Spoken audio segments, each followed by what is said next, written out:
जय हिंद दोस्तों। इस वीडियो में हम रसायन विज्ञान के शेष प्रश्नों का रिवीजन करेंगे। तो आइए शुरू करते हैं। पहला नंबर क्वेश्चन, गैस के विसरण की दर। ऑप्शन है घनत्व के अनुक्रमानुपाती होती है, अणुभार के अनुक्रमानुपाती होती है, अणुभार के वर्ग के अनुक्रमानुपाती होती है, अणुभार के वर्गमूल के व्युत्क्रमानुपाती होती है। तो इसका सही आंसर हो जाएगा ऑप्शन नंबर डी, अणुभार के वर्गमूल के व्युत्क्रमानुपाती होती है। नेक्स्ट क्वेश्चन है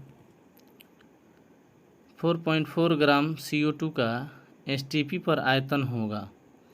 इसका सही आंसर हो जाएगा option number B, 2.24।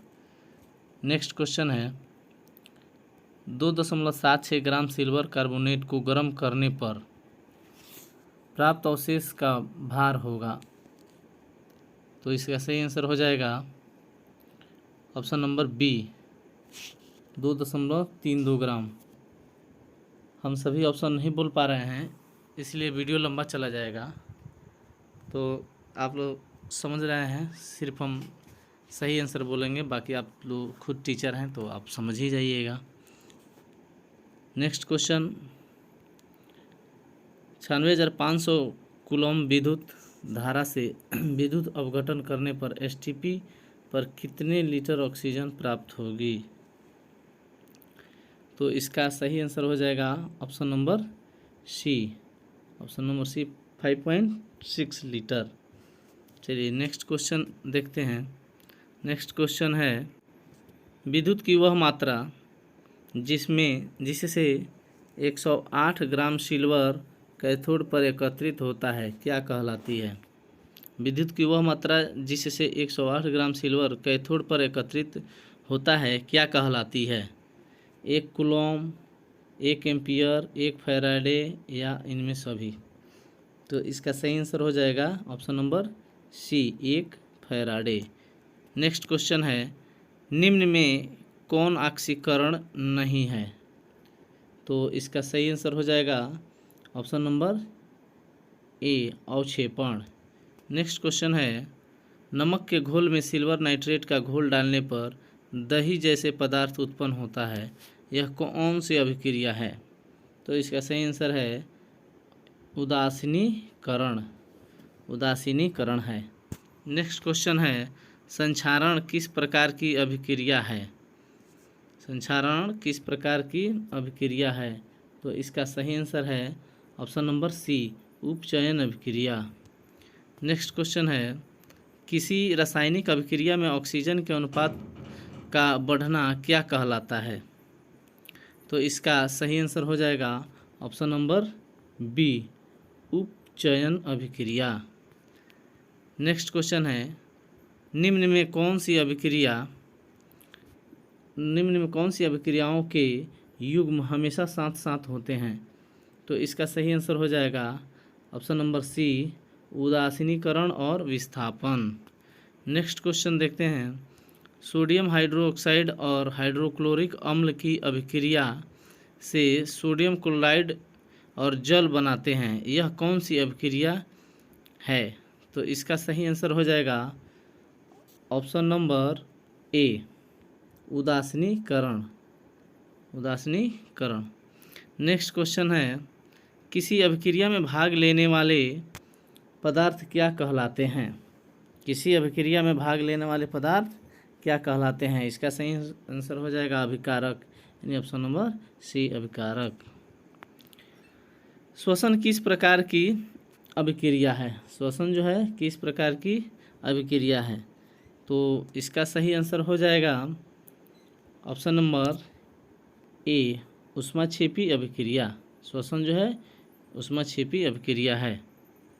Next question है प्रबल अम्ल और दुर्बल क्षारक से बने लवण का चममान क्या है। यानी यहाँ कुछ मिस प्रिंटिंग हो गया है। तो इसका सही आंसर हो जाएगा ऑप्शन नंबर बी, 7 से कम। नेक्स्ट क्वेश्चन है क्षारक को जल में घोलने पर क्या मुक्त होते हैं। क्षारक को जल में घोलने पर क्या मुक्त होते हैं? तो इसका सही आंसर हो जाएगा ऑप्शन नंबर ए, OH आयन। नेक्स्ट क्वेश्चन है, लिटमस रंजक बैंगनी रंग का होता है जो निकाला जाता है। लिटमस रंजक बैंगनी रंग का होता है जो निकाला जाता है। लाल, लाइकेन, पत्ता गोभी, हल्दी, पटुनिया फूल।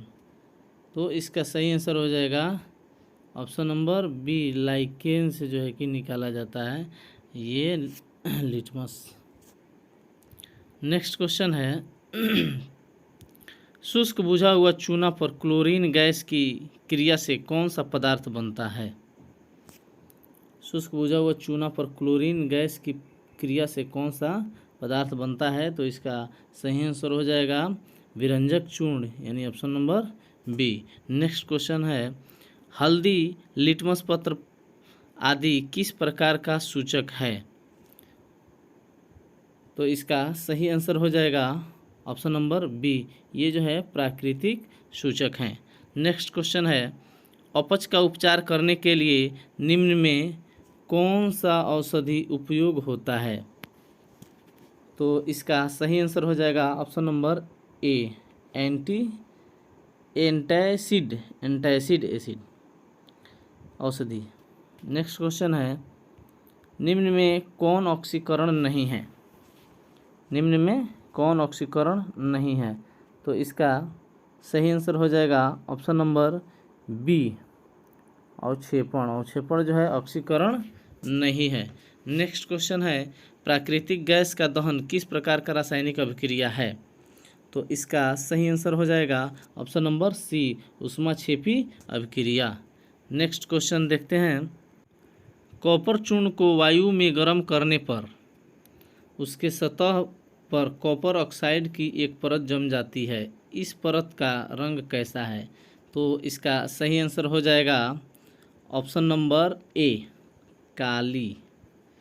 नेक्स्ट क्वेश्चन देखते हैं, साग सब्जियों का विघटित होकर कंपोस्ट बनना किस अभिक्रिया का उदाहरण है? साग सब्जियों का विघटित होकर कंपोस्ट बनना किस अभिक्रिया का उदाहरण है? इसका सही आंसर हो जाएगा ऊष्माक्षेपी, ऑप्शन नंबर बी, ऊष्माक्षेपी। नेक्स्ट क्वेश्चन है, सोडियम हाइड्रोक्साइड का, यहाँ भी मिस प्रिंटिंग है, समान लगभग है, तो इसका सही आंसर हो जाएगा option number D, 14, option number D. Next question है, किसी उदासीन विलयन का मान है? तो इसका सही आंसर हो जाएगा, उदासीन जो होता है वो अगर वो उसका 7 पे है मान तो वो उदासीन है। इसका मतलब ऑप्शन नंबर ए सही होगा, उदासीन। चलिए नेक्स्ट क्वेश्चन जो है कि देखते हैं, जिंक तथा लेड कॉपर की अपेक्षा, ऑप्शन है कम क्रियाशील है, अधिक क्रियाशील है, समान क्रियाशील है, अन्य है। तो इसका सही आंसर हो जाएगा ऑप्शन नंबर बी, अधिक क्रियाशील है। जिंक जो है जिंक तथा लेड कॉपर की अपेक्षा अधिक क्रियाशील है। चलिए नेक्स्ट क्वेश्चन है, अंगूर का किण्वन करना एक है, अब क्या है? तो इसका सही आंसर हो जाएगा ऑप्शन नंबर ए, एक रासायनिक परिवर्तन है। अंगूर का किण्वन करना एक रासायनिक परिवर्तन है। नेक्स्ट क्वेश्चन देखेंगे, मैग्नीशियम के रिबन के दहन होने पर किस प्रकृति का लौह उत्सर्जित होता है? तो इसका सही आंसर हो जाएगा ऑप्शन नंबर सी, श्वेत और चमकदार, श्वेत या चमकदार। चलिए नेक्स्ट क्वेश्चन देखेंगे, सिरका में कौन सा अम्ल पाया जाता है? सिरका में कौन सा अम्ल पाया जाता है? तो सिरका में एसिटिक अम्ल पाया जाता है, इसका मतलब ऑप्शन नंबर डी सही होगा, एसिटिक अम्ल। नेक्स्ट क्वेश्चन देखेंगे, निम्न में कौन विजातीय यौगिक है? निम्न में कौन विजातीय यौगिक है? तो इसका सही आंसर हो जाएगा option number A. Option number A, plaster of Paris. Next question देखेंगे, नींबू के रस का मान लगभग होता है। तो नींबू के रस का मान कितना होता है? इसका सही आंसर हो जाएगा ऑप्शन नंबर बी, 2.2। नींबू का रस अम्लीय होता है। ये अम्ल वही होता है जिसका पीएच स्केल पे मान 7 से कम हो।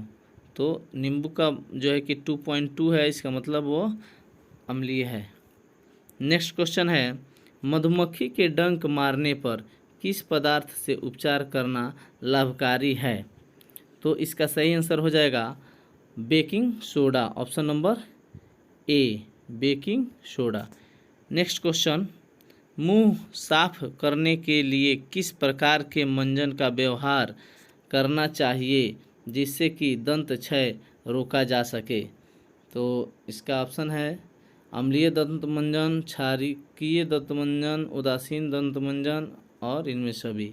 तो इसका सही आंसर हो जाएगा ऑप्शन नंबर बी, क्षारकीय दंत मंजन। नेक्स्ट क्वेश्चन है, निम्न में कौन अधातु विद्युत का सुचालक है? निम्न में कौन अधातु विद्युत का सुचालक है? तो इसमें देखेंगे ग्रेफाइट जो है वो विद्युत का सुचालक होता है, लेकिन अधातु है, वो धातु नहीं है, इसलिए आंसर ऑप्शन नंबर ए होगा। ग्रेफाइट विद्युत का सुचालक अधातु है। नेक्स्ट क्वेश्चन है, निम्न में किस धातु को चाकू से काटा जाता है? निम्न में किस धातु को चाकू से काटा जाता है? इसका सही आंसर हो जाएगा सोडियम। सोडियम को चाकू से काटा जाता है। नेक्स्ट क्वेश्चन, एक धातु के टुकड़े से पतले तार खींचे जा सकते हैं, यह धातु के किस गुणधर्म के लिए उत्तरदायी है? तो इसका सही आंसर होगा तन्यता, यानी ऑप्शन नंबर ए। तन्यता पर निर्भर करता है कि हम उसको कितना खींच सकते हैं या फैला सकते हैं। नेक्स्ट क्वेश्चन है, इनमें से कौन सी अधातु चमकीला है? धातु नहीं, अधातु। कौन सी अधातु चमकीला है? तो इसका सही आंसर है bromine. Option number D. Next question देखेंगे, धातु के बर्तन में खाना बनाया जाता है क्योंकि यह उष्मा का क्या है? सुचालक है, अर्धचालक है, कुचालक है, चालक और सुचालक दोनों है। तो इसका सही आंसर होगा सुचालक है। कोई भी धातु जो है सुचालक होता है उष्मा का। चलिए नेक्स्ट क्वेश्चन देखते हैं, कौन सी धातु जल के साथ अभिक्रिया करती है? कौन सी धातु जल के साथ अभिक्रिया करती है? तो इसका सही आंसर हो जाएगा पोटेशियम। पोटेशियम जो होता है जल के साथ अभिक्रिया करता है। नेक्स्ट क्वेश्चन देखेंगे, आयनिक यौगिक के गलनांक एवं क्वथनांक क्या होते हैं? निम्न होते हैं, उच्च होते हैं अथवा सामान्य होते हैं, सभी कथन सत्य हैं। तो इसका सही आंसर इसका हो जाएगा ऑप्शन नंबर बी, उच्च होते हैं। आयनिक यौगिक के गलनांक एवं क्वथनांक उच्च होते हैं। नेक्स्ट क्वेश्चन है, मैग्नीशियम के दहन से जो उत्पादक बनते हैं वह हैं अम्लीय है, उदासीन है, क्षारीय हैं, इनमें सभी हैं। इसका सही आंसर हो जाएगा ऑप्शन नंबर सी, क्षारीय हैं। नेक्स्ट क्वेश्चन देखेंगे, सोडियम, लिथियम, कैल्शियम और निकेल में किस धातु को चाकू से काटा जा सकता है? तो अभी बताए हैं, इसका आंसर क्या होगा आप लोग बताइए। इसका आंसर ऑप्शन नंबर ए होगा, सोडियम। सोडियम जो है उसको चाकू से काटा जा सकता है। नेक्स्ट क्वेश्चन है, आभूषण बनने वाला सोना होता है। आभूषण बनने वाला सोना होता है, कौन सा सोना होता है जी आभूषण बनने वाला? इसका सही आंसर हो जाएगा ऑप्शन नंबर ए, 22 कैरेट सोना। 22 कैरेट का जो सोना होता है वही आभूषण बनता है, 24 कैरेट का नहीं बनता है। नेक्स्ट क्वेश्चन है, सिल्वर तथा कॉपर उष्मा के सबसे अच्छे चालक हैं, सबसे कम चालक हैं, अचालक हैं, सबसे अच्छे कुचालक हैं। तो ये स्वाभाविक है, सिल्वर और कॉपर जो है वो ऊष्मा के सबसे अच्छे चालक हैं। ऑप्शन नंबर ये सही हो जाएगा। चलिए नेक्स्ट क्वेश्चन देखते हैं। इनमें से कौन सी धातु द्रव अवस्था में पाई जाती है? द्रव अवस्था में पाई जाती है, सही आंसर हो जाएगा option number B, mercury. Mercury जो है द्रव अवस्था में पाई जाती है। ताम्र एवं टीन के मिश्र धातु को क्या कहते हैं? ताम्र एवं टीन के मिश्र धातु को क्या कहते हैं?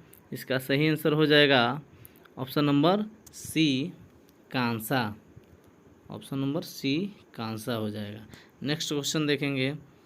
कौन सा अधातु कमरे के ताप पर द्रव होता है? तो इसका सही आंसर हो जाएगा ऑप्शन नंबर सी, ब्रोमीन। अधातु कह रहा है, धातु नहीं, पारा जो है वो धातु है, अब ब्रोमीन जो है अधातु। तो ये कमरे के ताप पर द्रव रूप में भी पाया जाता है और चमकीला भी होता है अधातु। चलिए नेक्स्ट क्वेश्चन देखेंगे। सीसा और टीन मिश्र धातु को कहते हैं। सीसा और टीन की मिश्र धातु को क्या कहते हैं? इसका आंसर हो जाएगा solder. Solder, option number D. Next question. Carbon का कौन सा अपरूप अधिक कठोर होता है? कार्बन का कौन सा अपरूप अधिक कठोर होता है? तो हीरा से कठोर तो कोई धातु ही नहीं है, तो ऑप्शन नंबर बी सही हो जाएगा, हीरा। चलिए नेक्स्ट क्वेश्चन देखते हैं। कॉपर को वायु में जलाने पर कौन सा यौगिक बनता है? कॉपर को वायु में जलाने पर कौन सा यौगिक बनता है? इसका सही आंसर हो जाएगा option number C, copper oxide. Copper oxide. Next question. Silica क्या है? सिलिका क्या है? तो सही आंसर हो जाएगा उपधातु। सिलिका जो है उपधातु है। नेक्स्ट क्वेश्चन है। धातुओं को पीटकर पत्थर बनाना आसान है, यह धातु के किस गुणधर्म को बतलाता है? तो इसका सही आंसर हो जाएगा ऑप्शन नंबर बी, आघात वर्धेयता। आघात वर्धेयता गुण को बताता है। अगर किसी मिश्र धातु में एक धातु पारद है तो इसे क्या कहते हैं? इसको अमलगम कहेंगे। इसका मतलब ऑप्शन नंबर सी सही है, अमलगम कहते हैं। चलिए नेक्स्ट क्वेश्चन है। लोहे पर भाप की अभिक्रिया से कौन सा गैस उत्पन्न होता है? तो इसका सही आंसर हो जाएगा ऑप्शन नंबर ए, हाइड्रोजन गैस। नेक्स्ट क्वेश्चन है। निम्न में कौन सा गुण कार्बनिक यौगिकों में प्रायः नहीं होता? कौन सा गुण जो है वो कार्बनिक यौगिकों में नहीं होता? जल में विलेयता का गुण, ऑप्शन नंबर ए, जल में विलेयता का गुण। Next question. साबुन द्वारा सफाई का काम अच्छी तरह होता है। साबुन द्वारा सफाई का काम अच्छी तरह होता है, तो इसका सही आंसर हो जाएगा ऑप्शन नंबर बी, मृदु जल में, कठोर जल में नहीं, मृदु जल में। Next question. निम्न में कौन जल में अविलेय है? देखेंगे इसमें दिया है एथाइन है, ग्लूकोज है, एथेनोइक अम्ल है, अन्य है। तो इनमें कौन जो है कि वो जल में अविलेय है? तो ऑप्शन नंबर ए सही होगा, एथाइन। एथाइन जो है वो जल में अविलेय है। Next question. हीरा और ग्रेफाइट कार्बन के क्या हैं? तो ये सर्वविदित है। हीरा और ग्रेफाइट कार्बन के अपरूप हैं। कार्बन के अपरूप हैं, ऑप्शन नंबर ए। Next question. उस हाइड्रोकार्बन का नाम बताएं जिससे एथेनॉल बना है। इसका सही आंसर हो जाएगा ethane, option number C. Next question है। पेंसिल बनाने में कार्बन के किस अपरूप का उपयोग किया जाता है? पेंसिल बनाने में कार्बन के किस अपरूप का प्रयोग किया जाता है? तो इसका सही आंसर हो जाएगा ग्रेफाइट, यानी option number C. Next question देखते हैं। रबर निम्न में से किसका बहुलक है? इसका सही आंसर हो जाएगा आइसोप्रीन, ऑप्शन नंबर ए। नेक्स्ट क्वेश्चन, निम्नलिखित में कौन ऊष्मा और विद्युत का सुचालक है? निम्नलिखित में कौन ऊष्मा और विद्युत का सुचालक है? तो इसका सही आंसर हो जाएगा ग्रेफाइट। ग्रेफाइट जो है ऑप्शन नंबर सी ऊष्मा का सुचालक है। नेक्स्ट, तेल लगा कागज होता है। तेल लगा कागज होता है अपारदर्शक। इसका सही आंसर हो जाएगा अपारदर्शक। नेक्स्ट क्वेश्चन, एक ही प्रकार के परमाणुओं से मिलकर बना पदार्थ क्या कहलाता है? एक ही प्रकार के परमाणुओं से मिलकर बना पदार्थ क्या कहलाता है? तत्व। तत्व कहा जाता है, option number D. Next question, दो या दो से अधिक तत्वों के मात्रा के विचार से एक निश्चित अनुपात में संयोग करने से बना पदार्थ कहलाता है। इसका सही आंसर हो जाएगा ऑप्शन नंबर ए यौगिक। यौगिक कहलाता है। नेक्स्ट, निम्नलिखित में से किस पदार्थ में ऑक्सीजन नहीं है? निम्नलिखित में किस पदार्थ में ऑक्सीजन नहीं है? इसका सही आंसर हो जाएगा ऑप्शन नंबर ए मिट्टी का तेल। मिट्टी के तेल में ऑक्सीजन नहीं है। नेक्स्ट, वायु क्या है? वायु क्या है? सही आंसर हो जाएगा मिश्रण, option number B. Sorry, option number B जो है कि वो हो जाएगा मिश्रण। नेक्स्ट है, स्टेनलेस स्टील क्या है? स्टेनलेस स्टील क्या है? तो इसका सही आंसर हो जाएगा ऑप्शन नंबर डी, ये भी एक मिश्रण है। नेक्स्ट क्वेश्चन, निम्नलिखित में से कौन न तो तत्व है और न ही यौगिक? न तो तत्व है और न ही यौगिक है, तो इसका आंसर हो जाएगा वायु। वायु जो है न तत्व है और न यौगिक है। नेक्स्ट, पदार्थ का चतुर्थ अवस्था क्या है? पदार्थ के हम लोग 3 अवस्था शुरू में पढ़े थे, ठोस, गैस और तरल। अब चतुर्थ अवस्था जो है कि प्लाज्मा हो गया है। प्लाज्मा हो गया चतुर्थ अवस्था। अभी वर्तमान में पदार्थ के 5वीं अवस्था भी है, बोस आइंस्टीन कहा जाता है। बोस आइंस्टीन कहा जाता है। बोस आइंस्टीन ये पदार्थ का 5वां अवस्था है। नेक्स्ट क्वेश्चन, निम्नलिखित में से कौन एक यौगिक है? निम्नलिखित में से कौन एक यौगिक है? तो इसका सही आंसर हो जाएगा ऑप्शन नंबर सी, रेत जो है एक यौगिक है। विरंजक चूर्ण क्या है? विरंजक चूर्ण क्या है? आंसर हो जाएगा यौगिक, ऑप्शन नंबर बी। नेक्स्ट, बारूद होता है। बारूद होता है, ऑप्शन नंबर बी मिश्रण। बारूद जो है कि क्या होता है? मिश्रण होता है। नेक्स्ट क्वेश्चन देखेंगे, विश्व का प्रत्येक पदार्थ अत्यंत सूक्ष्म कणों से मिलकर बना होता है, यह सर्वप्रथम किसने कहा था? यह सर्वप्रथम किसने कहा था? तो कणाद ऋषि जो थे उन्होंने ही कहा था। इसका सही आंसर ऑप्शन नंबर सी हो जाएगा। कणाद ऋषि ने ही कहा था कि विश्व के प्रत्येक जो है कि पदार्थ सूक्ष्म कणों से मिलकर के बना होता है। चलिए नेक्स्ट देखते हैं, कोयला क्या है? कोयला क्या है? कोयला एक तत्व है। कोयला क्या है? तत्व है, ऑप्शन नंबर सी सही होगा। नेक्स्ट, निम्नलिखित में कौन एक आवेश रहित कण है? आवेश रहित कण निम्नलिखित में कौन है? इसका सही आंसर हो जाएगा ऑप्शन नंबर सी, न्यूट्रॉन जो है वो उदासीन होता है, न्यूट्रल होता है, इसलिए आंसर सी होगा न्यूट्रॉन। परमाणु विद्युत क्या होते हैं? परमाणु विद्युततः क्या होते हैं? ऋणात्मक कि धनात्मक कि द्विधनात्मक कि उदासीन?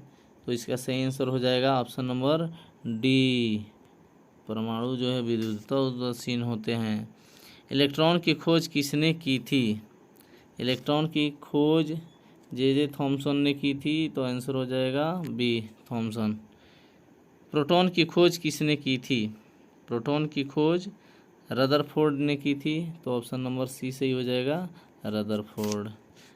न्यूट्रॉन की खोज किसने की थी?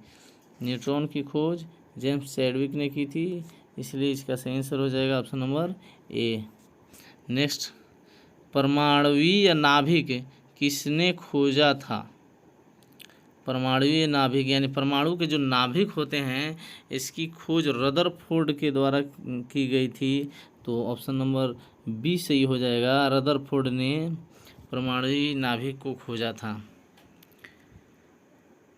एक भारतीय वैज्ञानिक जिसका नाम एक विशिष्ट मूल कण के साथ जुड़ा है, उनका नाम बताइए, तो इसका सही आंसर हो जाएगा ऑप्शन नंबर ए, ये जो बोस हैं, बोस, इन्हीं का नाम जो है कि मूल कण के साथ जुड़ा हुआ है। चलिए, निम्नलिखित में से किस परमाणु के नाभिक में न्यूट्रॉन नहीं होता है? तो इसका सही आंसर हो जाएगा ऑप्शन नंबर सी, हाइड्रोजन जो है इसके परमाणु के नाभिक में न्यूट्रॉन नहीं होते हैं। नेक्स्ट, इलेक्ट्रॉन के तरंग प्रकृति की खोज सर्वप्रथम किसने की थी? De Broglie, Rutherford, Thomson, Linnaeus, तो इसका सही आंसर हो जाएगा डी ब्रोगली ने। तत्व के सबसे छोटे भाग को क्या कहा जाता है? परमाणु, परमाणु, ऋणायन, धनायन, अणु, इसका सही आंसर हो जाएगा ऑप्शन नंबर ए, परमाणु। तत्व के सबसे छोटे भाग को परमाणु कहा जाता है। परमाणु भार का अंतर्राष्ट्रीय मानक है, परमाणु भार का अंतर्राष्ट्रीय मानक है option number D, C12।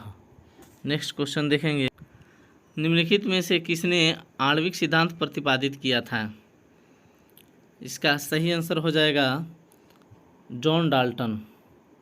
John Dalton ने आणविक सिद्धांत प्रतिपादित किया था। किसी परमाणु के बाह्यतम कक्षा में कितने इलेक्ट्रॉन रह सकते हैं? इसका सही आंसर हो जाएगा बी, 8 इलेक्ट्रॉन। सोडियम परमाणु में कोर इलेक्ट्रॉन की संख्या है, इसका आंसर हो जाएगा option number D, 10। Next question, परमाणु का द्रव्यमान किन मौलिक कणों पर निर्भर करता है? तो इसका आंसर हो जाएगा न्यूट्रॉन एवं प्रोटॉन। अनिश्चितता के सिद्धांत का प्रतिपादन किया, अनिश्चितता के सिद्धांत का प्रतिपादन किसने किया था? तो ये सही हो जाएगा ऑप्शन नंबर इसका ये, हाइजेनबर्ग ने। नेक्स्ट, नाभिक की खोज रदरफोर्ड ने किन कणों की सहायता से की थी? तो इसका हो जाएगा ऑप्शन नंबर डी, अल्फा कण, अल्फा कणों की सहायता से की थी। नेक्स्ट, किसी तत्व की रासायनिक प्रकृति निर्भर करती है इलेक्ट्रॉन पर, न्यूट्रॉन पर, तो इसका सही आंसर हो जाएगा संयोजी इलेक्ट्रॉन पर, संयोजी इलेक्ट्रॉन पर। नेक्स्ट, किसी तत्व के रासायनिक गुण निर्भर करते हैं, किसी तत्व के रासायनिक गुण निर्भर करते हैं परमाणु संख्या पर, ऑप्शन नंबर ए सही होगा। निम्नलिखित में से किसे विभाजित नहीं किया जा सकता है? निम्नलिखित में से किसे विभाजित नहीं किया जा सकता है? तो ये जो है इसका सही आंसर हो जाएगा फोटान। फोटान सूक्ष्म कण है जिसको विभाजित नहीं किया जा सकता। वैसे परमाणु को भी विभाजित नहीं किया जा सकता था, पहले अणु आया फिर परमाणु, जैसे जैसे खोज हुई वैसे वैसे बदलते गए। नेक्स्ट, गामा किरणों की खोज किसने की थी? गामा किरणों की खोज किसने की थी? रदरफोर्ड। रदरफोर्ड किधर है? ऑप्शन नंबर ए में। चलिए, रदरफोर्ड ने गामा किरणों की खोज की। निम्नलिखित में से किसके उत्सर्जन से समभारिक का निर्माण होता है? किसके उत्सर्जन से? तो बीटा किरण के उत्सर्जन से समभारिक का निर्माण होता है। निम्नलिखित में से किसमें ऋणात्मक आवेश होती है? निम्नलिखित में से किसमें ऋणात्मक आवेश होती है? बीटा किरण में। Option number D. बीटा किरणें किस प्रकार का आवेश वहन करती हैं? बीटा किरणें किस प्रकार का आवेश? ऋणात्मक आवेश। नेक्स्ट क्वेश्चन, निम्नलिखित में से किस किरण की आयतन क्षमता सबसे कम है? तो इसका सही आंसर हो जाएगा गामा किरण। गामा किरण की जो है कि आयतन क्षमता सबसे कम होती है। निम्नलिखित में से किस किरण की वेधन क्षमता सबसे अधिक होती है? तो सबसे अधिक वेधन क्षमता वाली गामा किरण ही होती है। तो ऑप्शन नंबर बी सही हो जाएगा। पृथ्वी की आयु का आकलन किया जाता है। पृथ्वी की आयु का आकलन किया जाता है कार्बन डेटिंग पद्धति से। तो ऑप्शन नंबर ए ही सही हो जाएगा, कार्बन डेटिंग पद्धति से। लेकिन कार्बन डेटिंग पद्धति से, सॉरी यहाँ मिस कर रहे हैं, पर कार्बन डेटिंग पद्धति से नहीं, अब यूरेनियम डेटिंग पद्धति से पृथ्वी की आयु का पता चलता है। किसी वस्तु पदार्थ का हम कार्बन डेटिंग से करते हैं, लेकिन पृथ्वी की जो आयु है उसको पता हम करते हैं यूरेनियम डेटिंग पद्धति से, जो यूरेनियम 235-38 जो है इसी से। परमाणु बम का आविष्कार किसने किया था? परमाणु बम का आविष्कार किसने किया था? परमाणु बम का आविष्कार तो ऑटो हन ने किया था। ऑप्शन नंबर बी सही हो जाएगा। परमाणु शक्ति संयंत्र किस सिद्धांत पर काम करता है? परमाणु शक्ति संयंत्र जो कि विखंडन, नाभ के विखंडन पर सिद्धांत पर कार्य करता है। सूर्य से ऊर्जा उत्सर्जित होती है। सूर्य से ऊर्जा उत्सर्जित होती है नाभिकीय संलयन विधि से। तो ऑप्शन नंबर डी सही हो जाएगा, नाभिकीय संलयन। तो आज के लिए, आज हमारा केमिस्ट्री का यह भाग ख़त्म हो गया। हमने आपको कुल मिला के 220 प्रश्नों में से कुछ प्रश्नों को 10 या 15 प्रश्नों को छांट करके बाकी जो इम्पोर्टेंट प्रश्न थे उनका डिस्कशन करा दिया है।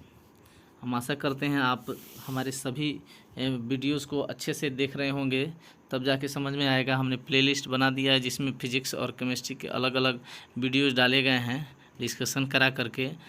तो आपको बहुत ही प्रधान शिक्षक परीक्षा में बहुत सहूलियत मिलेगी, बहुत आसानी हो जाएगी। तो अगर वीडियो आप देख रहे हैं तो कुछ कमेंट करें, बताएं कैसा है कैसा नहीं। तो अभी इसके लिए बहुत बहुत धन्यवाद। चैनल को सब्सक्राइब करें, शेयर करें, कमेंट करें। नेक्स्ट वीडियो के साथ मिलेंगे। जय हिंद।